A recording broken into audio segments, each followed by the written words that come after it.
Hello everyone, welcome to the SIMPERION IAS YouTube channel. In today's video, we will discuss the GS3 economy topic, that is land reforms. Before discussing the skeleton of the land reforms, we will discuss about 2024 UPSC mains. The GS papers are already completed from GS1 to GS4.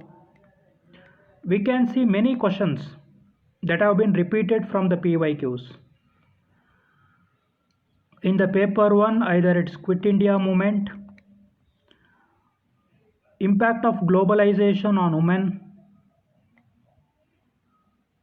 the Vedic society, the Chola architecture, the cloud burst,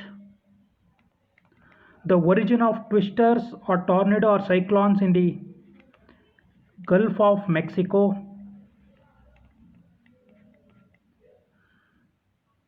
the World War I, etc. Even in the paper 2, Central Asian Republic, Citizen Charter, e-governance,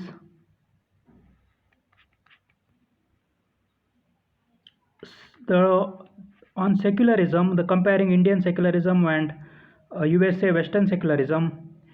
Even in GS3, the topics like urban floods, the topic on inflation, the border issues with Pakistan and China, etc. These are the few of the examples that are already asked by the UPSC in the PYQ, is repeated again by the UPSC. So to score very good marks in the GS, that is 450 plus, what is most important is restricting, the word is very important, the restricting your preparation to syllabus and PYQs. Take a topic like, for example, the land reforms.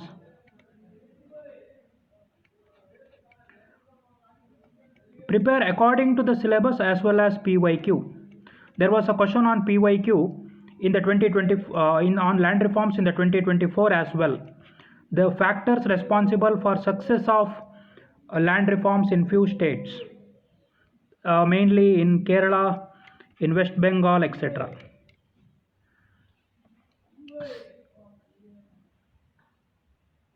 So the PYQs are important even in the GS, in the optionals, and even in the essay as well, and even in the prelims. In the prelims, 40 to 50% of the questions, if you prepare the PYQs well, you can easily solve it. How to prepare PYQs with respect to prelims and mains, as already we have discussed. Just take a topic and note down all the important PYQs, the relevant PYQs, and prepare for them. That is a way to clear UPSC with ease, and that's what the relevant preparation is. Let's continue with our discussion. Initially, we are given the definition of land reforms. We are given a land reform, one of the quote by eminent personality, our first Prime Minister Jawaharlal Nehru. Next, we are given 5 facts regarding the land reforms, the land holdings in India. Next, we have discussed evolution of land reforms in India from 1953 abolition of Jamindari to the most relevant 2013 Land Acquisition Act. Next, we are given we have discussed what are objectives of land reforms, and also we have discussed what are the different land reforms that are undertaken. The few of the different land reforms undertaken are abolition of Jamindari, that is intermediaries, tenancy reforms, land consolidation, the Land Ceiling Act, the development of cooperative farming and reorganization of agriculture. These are the few of the examples.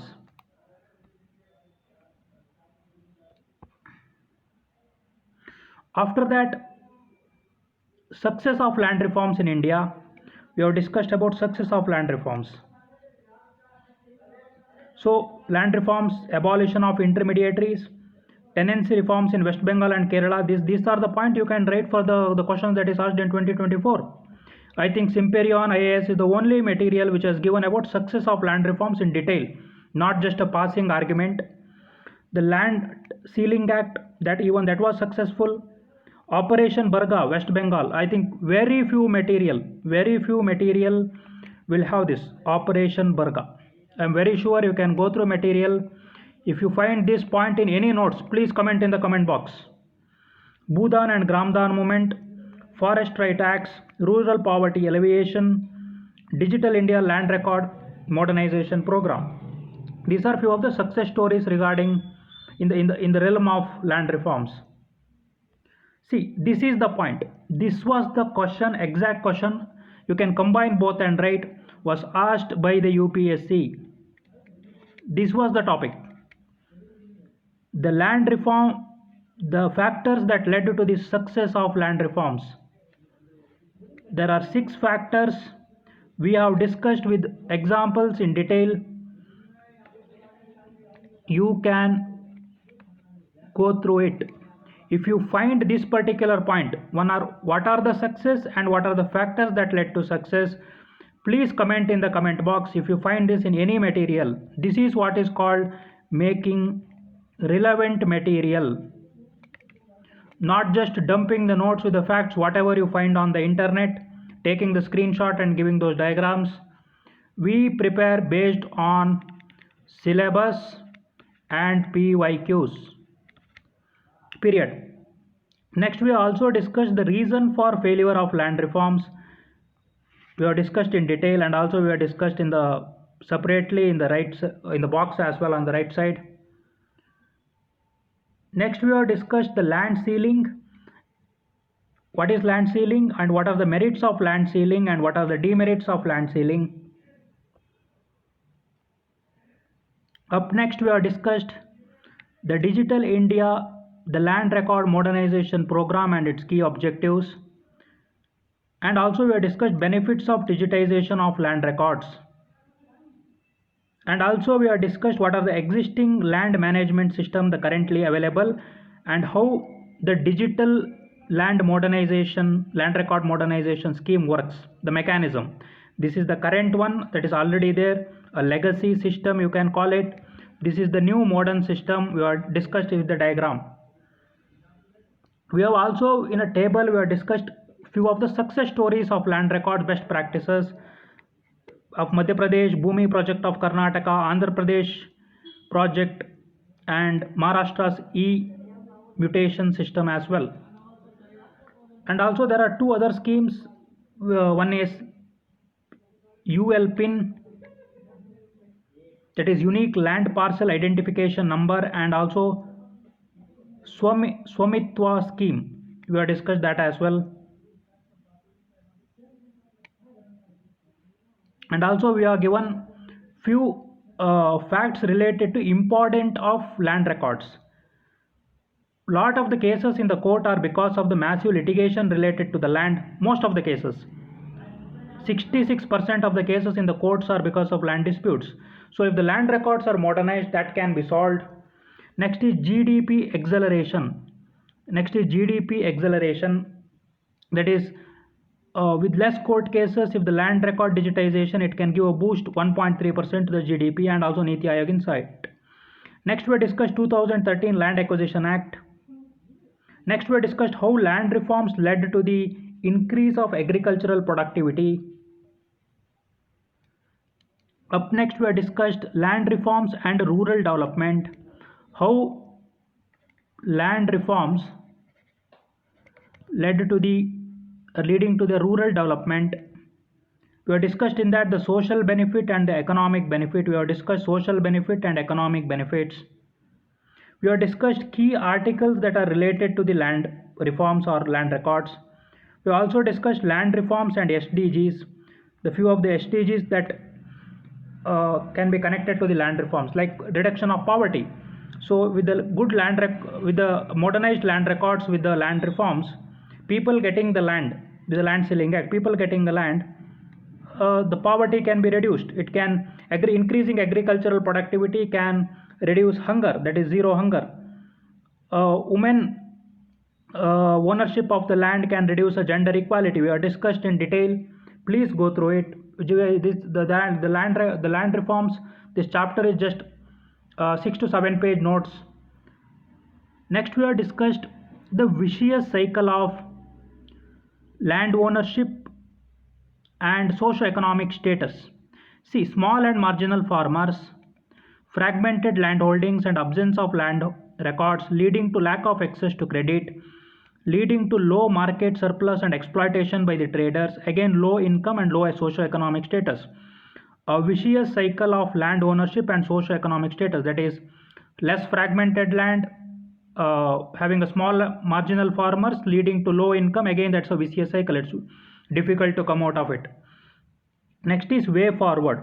What are the steps necessary further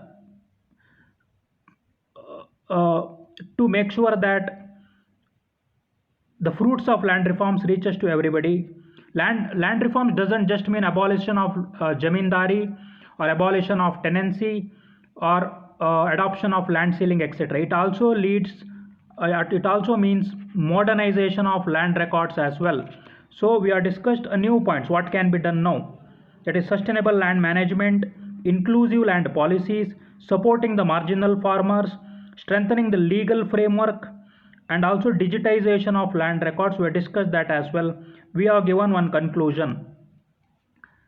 Thank you for watching the video. Please subscribe to the Simperion IAS YouTube channel. We will come up with a discussion for all the topics mentioned in the syllabus. We'll discuss only the skeleton. We will provide one of the best material, not one, the best material that you can have for the UPSC mains for free. We will provide a link to our Telegram group in the description. Please join our Telegram group and you can get our material. Already we have completed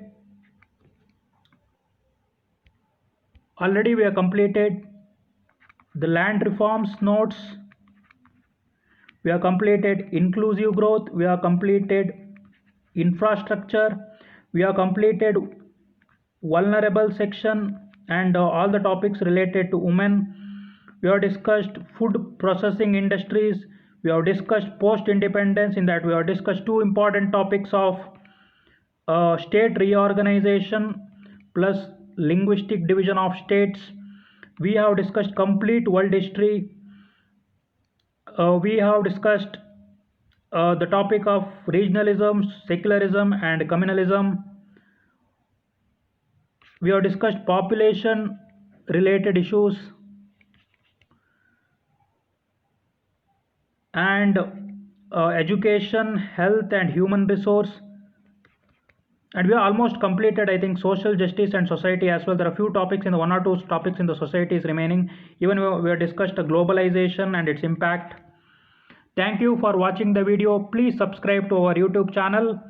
Description to our Telegram group. The link to our Telegram group is in the description. Please join our Telegram group. In the future, we will discuss PYQs of even prelims as well. According to us, all the test series, any test series, they are waste of time. They are not relevant. They are abstract.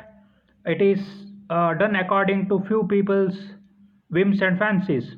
What is must to clear UPSC, especially the prelims, which is most important and most difficult part of UPSC preparation, clearing the prelims. So we will discuss PYQs, around 5,000 questions, topic wise, which is never done before in the history of UPSC preparation. We'll discuss, say, let's just take example. Let's take example of Vijayanagara Empire. In the Vijayanagara, we will discuss all PYQs of prelims PYQs of in civil services in the last 25-30 years. We'll discuss CAPF. We'll discuss CDS questions. We'll discuss NDA questions. CDS and NDA, we'll see whether to discuss last 5 years or 10 years. CAPF surely last 10 to 15 years. UPSC 25 to 30 years. Around it reduces to 5,000 questions. I think we have already uploaded one video after the prelims where we have shown how 50 plus questions in the 2024 prelims were repeated from PYQs. See, sometimes if you don't believe, you don't have to, and we are not saying you have to believe us. Just take 2024 paper, sit for 2-3 days, sit with civil services question paper of 25 years, CDS last 10 years, that is 20 papers, NDA last 10 years, that is another 20 papers, and CAPF last maybe 10 years. Sit with these many papers. See, CDS, you might feel that it's lots. In CDS and NDA, you can skip lot of the questions. There are a lot of questions on science, etc. We can skip. Mainly concentrate on the history, polity and economy, environment related questions. Extreme science questions, a lot of focus on physics and biology, chemistry can be skipped. So finally it all together comes down to 5,000 to 6,000 questions. So if 40 to 50 questions if directly repeated, most of the serious aspirants fail by margin of less than 5 questions. I think anybody who have prepared well will know this. I'm talking about general cutoff or any other cutoff will fail by less than 5 questions with a margin of less than 5 questions, that is around 10 to 13 marks. So this PYQ will provide you that boost, and also will you will understand once you complete, you will feel confident. Also you will be confident about the themes. There are 150 themes which are relevant. The importance of theme is also, I'll erase all this and I'll write again. The importance of the themes is even to study current affairs. Say by going through the PYQ, you understood that ethics committee is very important for UPSC. This is very important. Already UPSC has asked question 2-3 times. In the December 2023, because of issue related to the West Bengal TMC MP, that was in news. Now you know that ethics committee is even more important. That is how you prepare for a UPSC exam. There is no need of 1.5 lakh rupee coaching.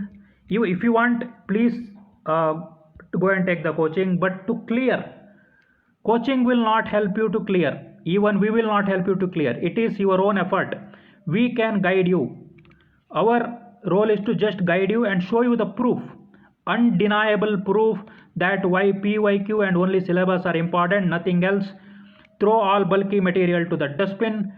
Take only the crisp and relevant material and prepare and clear this exam with the flying colors. Thank you.